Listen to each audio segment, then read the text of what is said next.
వి gold trusted gold buyers తాకట్టులో ఉన్న బంగారాన్ని విడిపించి ఈ రోజు ఉన్న మార్కెట్ ధరకే కొనబడును.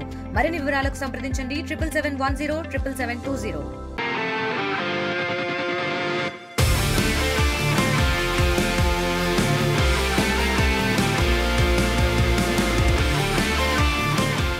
ఆడవాళ్ళంటే అబలలు కాదు సబలలు. ఇవాళ ప్రపంచంతో పోటీ పడుతున్నారు. గతంలో ఆడవాళ్ళని చూస్తే చులకన చూడడం వివక్షత ఉండేది, కానీ ఇటీవల కాలంలో ఆడవాళ్ళు కూడా మగవాళ్ళతో పోటీ పడుతున్నారు.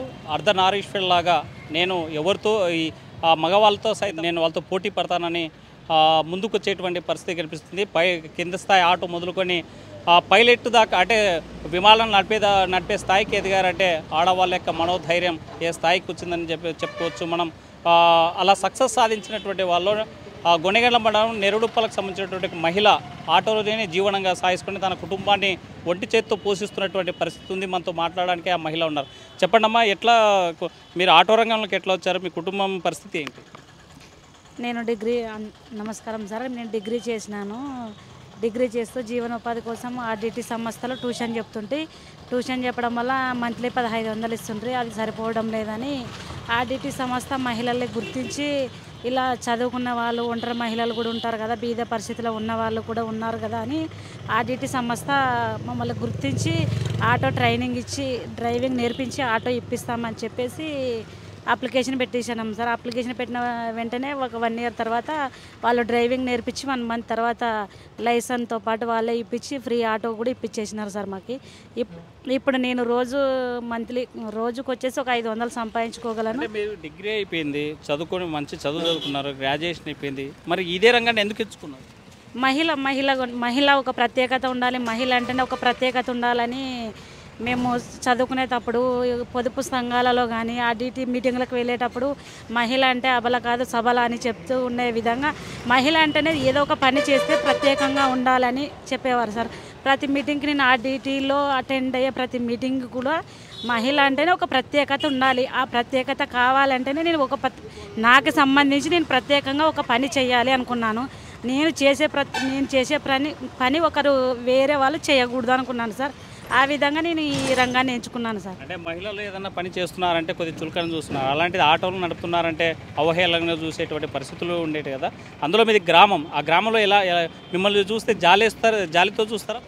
ఏం జాలి లేదు సార్, బాగా నడుపుతున్నావు, నేనే చూసి మేము కూడా ముందుకు రావాలి, నీ భర్త మాదిరిగా మా భర్తలు కూడా మమ్మల్ని ప్రోత్సహించాలి, నీ మాదిరిగా మేము నడపాలని చాలామంది సంతోషపడుతున్నారు సార్. మాకైతే ఈ ఆటో నడపడం వల్ల ఎటువంటి ఇబ్బంది లేదు సార్.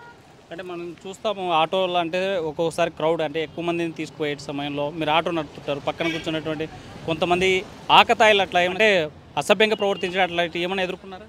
లేదు సార్, అట్లాంటివి ఏమీ ఎదుర్కోలేదు సార్. మేము మామూలు మహిళలు అంటే ఇంట్లో పని చేస్తూ జీవనోపాధి చేస్తుంటారు సార్. అలా కాకుండా నా ఉపాధి కోసం నేను సంపాదించుకుంటూ 10 మంది మహిళలు కూడా నేను వేరే గొనెగండ్ల మండలానికి తీసుకొచ్చి వాళ్ళని కొత్తిమీర పనికి తీసుకుపోయి వాళ్ళకు కూడా జీవనోపాధి కల్పిస్తున్నాను సార్. నాకు ఈ రాత్రి 10కి వచ్చినా 9కి వచ్చినా ఎటువంటి అపాయం అయితే జరగలేదు సార్. మీరు ఏ టైంలో స్టార్ట్ చేస్తారు ఉదయం ఆటో? ఉదయం నేను 9కి స్టార్ట్ చేస్తాను సార్, నైట్ 10-11 కల్లా దిగిపోతాను.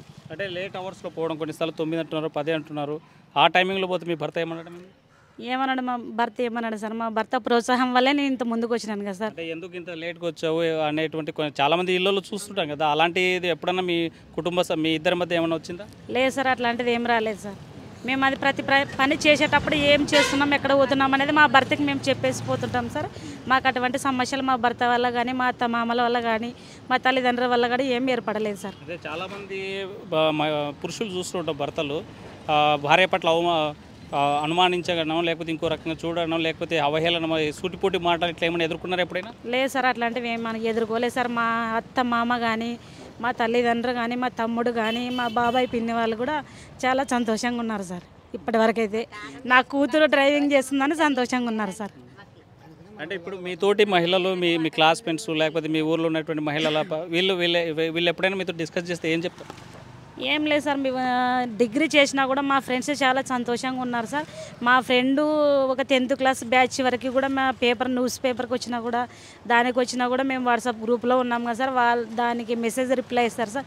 మన ఫ్రెండు 10th క్లాస్ వరకు మనం చదివిన ఒక అమ్మాయి ఇప్పుడు ఆటో డ్రైవింగ్ చేస్తూ న్యూస్ పేపర్కి వచ్చింది అని చాలా సంతోషంగా పడతారు సార్. వాళ్ళు కూడా సంతోషంగానే ఉంటారు, చాలా సంతోషంగా ఉంటారు.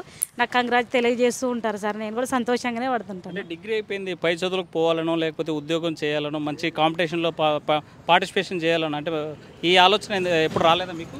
వచ్చింది సార్, కానీ మహిళ అంటేనే ప్రత్యేకత అని ప్రతి మీటింగ్లో వింటుంటా సార్. నేను ఆడిట్ మీటింగ్కి పోతే ఆ ప్రత్యేకత అంటే నాను చేసిన తర్వాత ఇంకా ఒక 10 మంది చేయాలి. అది గోనేల మండలంలో కానీ ఎక్కడైనా కానీ నన్ను చూసి ఇంకో 10 మందికి నేను ఉపాధిగా నిలబడాలి, నేను చేసే ప్రతి పని ప్రత్యేకంగా ఉండాలి అని నిర్ణయించుకునేదాన్ని. మీ చదువును బట్టి మీకు ఆటో డ్రైవర్ అంటే మంచి ఆటో డ్రైవర్ కావాలి లేకపోతే ప్రత్యేకత చూపించాలి, అదే మీరు కలెక్టర్ అయినారు అనుకోండి ఇంకొంతమందికి ఆదర్శం అవుతారు కదా, ఆ ఆలోచన ఇప్పుడు రాలేదా? వచ్చింది సార్. చదువుకునే అప్పుడు అమ్మ నాన్న పరిస్థితి బాగాలేక వాళ్ళు చదివేయలేకపోయినారు, మేము ముందుకు పోలేకపోయినాం సార్. అదే పెళ్ళి చేసిన వెంటనే ఇంకా మామూలు పిల్లలతో పాటు మామూలు డిగ్రీ అయినా కూడా ఏదో ఒక చెప్పాలి, ఇంటి దగ్గర ఉంటే ఏం రాదు కదా అనే సిచ్యువేషన్లో ఉన్నప్పుడు ఆర్డిటి సంస్థ సార్. అమ్మ నాన్న వ్యవసాయం చేస్తారు సార్ ఇద్దరు. నాయన హ్యాండిక్యాప్డ్గా మాదిరిగా ఉంటాడు సార్. అందుకే ఆయన ప్రోత్సాహం వల్ల కూడా డిగ్రీ ఇంటర్మీడియట్ వరకు చదివినాం సార్. ఆయన చదివించే స్తోమత లేక పెళ్ళి చేసినారు సార్ డిగ్రీలో. మాకి డిగ్రీ పెళ్ళి అయిన తర్వాత కూడా మా ఆయన second year final year complete చేయించేసినాడు. తర్వాత మేము ఇంటి దగ్గర పిల్లలు ఉంటే పిల్లలు చూసుకుంటూ ఉండేవాళ్ళం సార్. 3 సిజరీన్లు అయిన వెంటనే ఈ ఆర్డిటి సంస్థలో ట్యూషన్ చెప్తున్నాను సార్. ఆ ట్యూషన్ ద్వారానే ఆర్డిటి ప్రోత్సాహం వల్లనే నేను ముందుకు వచ్చినాను సార్. ఎంతమంది మీ ఫ్యామిలీ మెంబర్స్ అంటే మీ పెళ్ళికి ముందు? మా అమ్మ నాన్నకు ఒక కొడుకు ఒక కూతురు సార్, నేను ఒక్కదాన్ని. 2 ఉన్నాం సార్. మా అమ్మ మా నాన్న నేను మా తమ్ముడు 4 ఉన్నాం సార్ మా ఫ్యామిలీ మెంబర్స్. మా తమ్ముడు కూడా ఇంటర్మీడియట్ కంప్లీట్ చేయించినారు సార్, నన్ను ఇంటర్మీడియట్ కంప్లీట్ చేయించినారు. అంటే రోజువారీ మీరు ఆటో నడిపి జీవనం కొనసాగిస్తే ఎంత వస్తుంది? కుటుంబం యొక్క పరిస్థితి ఎలా ఉంది? నేను ఆటో నడపడం వల్ల నా కుటుంబం పరిస్థితి బాగుంది సార్. ఇంతకుముందు తినడానికి తెచ్చుకోవడానికి ఇబ్బంది పడుతూ ఉండేదాన్ని సార్. ఇప్పుడు నేను రోజుకు వచ్చేసి 600-700 సంపాదించుకోగలను. నా జీవనోపాధికి సంబంధించి నా కుటుంబానికి కూడా ఏ ప్రాబ్లం లేదు సార్. మీ భర్త ఏం చేస్తారు? మా భర్త కూడా మామూలుగా ఆటో డ్రైవింగ్ చేస్తాడు సార్, ప్రైవేట్ జాబ్ చేస్తున్నాడు సార్. ఇప్పుడు ఆయన కూడా జీవనోపాధి కోసమే, మా ఫ్యామిలీ కోసం కష్టపడుతున్నా, నేను ఫ్యామిలీ కోసమే కష్టపడుతున్నాం సార్. ఆర్డిటి ఆటో ఇవ్వడం వల్లనే ఒక హౌసింగ్ మాకు ఆర్డిటి సంస్థ ఒక హౌస్ ఇచ్చింది సార్. ఆ హౌస్కి ఇప్పుడు 2 కష్టపడుతూనే హౌస్ కట్టించుకోవచ్చు. నేను ఆటో డ్రైవింగ్ చేసి సంపాదించుకుంటూ ఇంటికే పెడుతున్నాం సార్. ఆయన కూడా ఇంటి పని కోసమే సంపాదిస్తున్నాం సార్. ఆర్డిటి సంస్థ మీకు ఫ్రీగా ఇచ్చిందా లేకపోతే ఏమైనా డబ్బులు కట్టారా? మేమేం డబ్బులు కట్టలేదు సార్. ఆర్డిటి సంస్థ ఫ్రీగానే ఇచ్చింది సార్ మాకు ఆటో.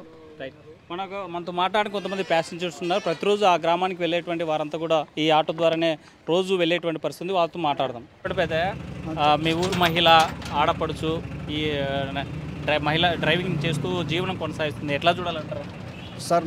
మొగళ్ళ కంటే లేడీస్ నడపడమే మంచిది. ఎందుకంటే ఆమె తాగుడు లేదు, ఈడు లేదు. మొగళ్ళు తాగడము, అక్కడ ఇక్కడ పోవడము, ఇంకా ఏదంటే యాక్సిడెంట్ కావడం అవి చెడ్డగా ఉంటుంది. లేడీస్ మాత్రం మంచిగా దాని మీదే జ్ఞానం పెట్టుకొని దాని మీద నడుపుకుంటా మంచిగా చక్రంగా తోవలో తీసుకెళ్తుంటుంది. మాకైతే మంచిగా ఉంది సార్. మొత్తానికి ఆడవాళ్ళంటే అబలలు కాదు సబలలు, అన్నిట్లో సక్సెస్ సాధిస్తారు, ఆదర్శంగా నిలుస్తారని చెప్పడానికి ఈ ఆటో డ్రైవర్ మహిళా ఆటో డ్రైవర్ యొక్క స్టోరీనే మనకు నిదర్శనం. ప్రతి ఒక్కరు కూడా ఆడపిల్లల చైతన్యం రావాలి, స్వయం శక్తితో ముందుకు రావాలి, మగవాళ్ళతో పోటీ పడాలి అని ఆదర్శంగా నిలిచినటువంటి ఈ మహిళ భవిష్యత్తులో కూడా మరిన్ని సక్సెస్ సాధించి ముందుకెళ్లాలని కోరుకుందాం. వీడియో జర్నలిస్ట్ చంద్రశేఖర్తో హుస్సేన్, RTV, గోనెగండ్ల నుండి.